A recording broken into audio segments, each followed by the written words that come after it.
আমাদের চট্টগ্রামের এক বলি হযরত জিয়াউল হক মাঝভান্ডারী, উনি একটু মজজুব টাইপের বলি ছিলেন। মজজুব বললেও ভুল হবে। উনি একবার বন্ধু বান্ধব নিয়ে আসতেছেন, রাস্তায় একজনে 50,000 টাকার একটা বান্ডিল দিছে, 50,000 টাকা। তো তখনকার যুগে 90-এর দশকে 50,000 টাকা মানে আজকে 50 লাখ টাকার মতো হয়ে গেছে না? আমি হলে কি করতাম, কেউ না দেখে মতো পকেটে ঢুকায় বাসায় নিয়ে যাইতাম। সবাই তো এরকমই না। আল্লাহর ওলিরা এরকম না, কোনো লোক নীতি থাকে না আল্লাহর ওলিদের। উনি 50,000 টাকার ওই বান্ডিলকে একটা জঙ্গলের মধ্যে মানুষ চলাচলের রাস্তায় ফেলে দিছে। সবাই চলে আসছে, ওনার গ্রুপের এক ব্যক্তিকে পাওয়া যাচ্ছে না।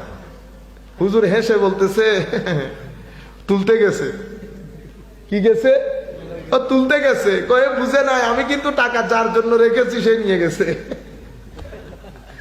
টাকা আমি যার জন্য রেখেছি সে নিয়ে গেছে। তো কার জন্য রেখেছে? পরে দেখা গেছে ওই এলাকা, ওই পাশের বাড়ির এক গরিবের মেয়ের বিয়ে।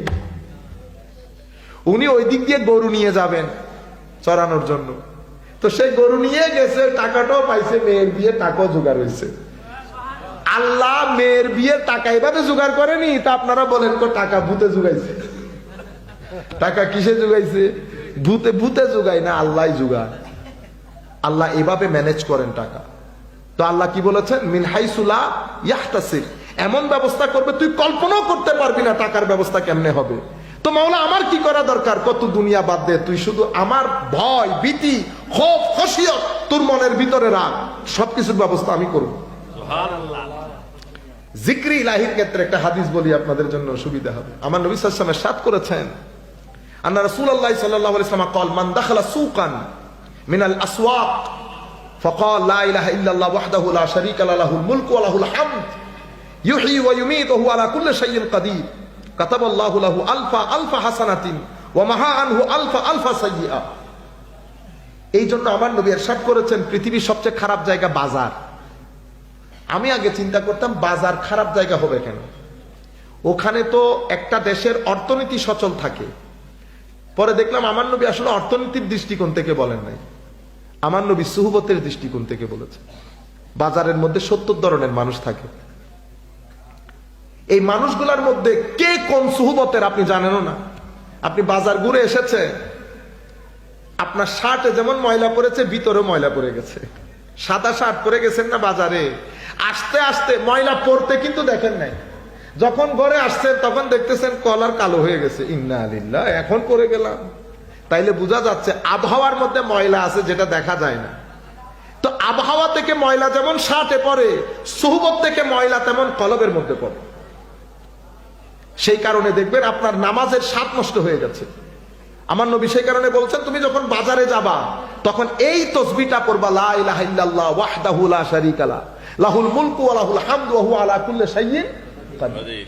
এটা বললে আমার নবী সাল্লাল্লাহু আলাইহি ওয়াসাল্লাম ইরশাদ করছেন, আমার আল্লাহ 1 লক্ষ সওয়াব দান করবে। সুবহানাল্লাহ। 1 লক্ষ গুনাহ ক্ষমা করে দেবে। সুবহানাল্লাহ। আও কামা ক্বালা নবী সাল্লাল্লাহু আলাইহি ওয়াসাল্লাম। তাহলে এগুলার মাধ্যমে রূহের সোয়াব মানে কি? সোয়াব হচ্ছে আপনার রূহের জিন্দেগি, রূহের মধ্যে জিন্দেগি চলে আসে।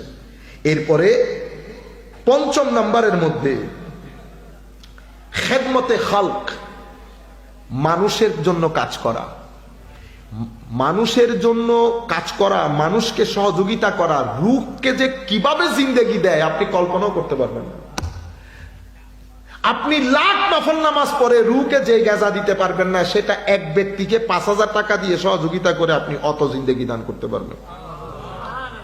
মানুষের জন্য কাজ করাকে আমাদের ধর্মের মধ্যে আজীব এক স্থান দান করা হয়েছে। এই জন্য দেখবেন সুফিয়ায়ে কেরাম, ওদের দরবারে ওনারা জিন্দা থাকতেও, ওনারা দুনিয়া থেকে চলে গেলেও মানুষকে খাওয়ানো, গরিবকে সহযোগিতা করা, এটা সুফিয়ায়ে কেরামের ধর্ম। এটা নবীদের ধর্ম। আমার নবীদের কাছে, আমার নবীর কাছে কোনো কিছু আসার আগে নবী দিয়ে দিতেন। আল্লাহর ওলিরাও পকেটে আসার আগে দিয়ে দেন।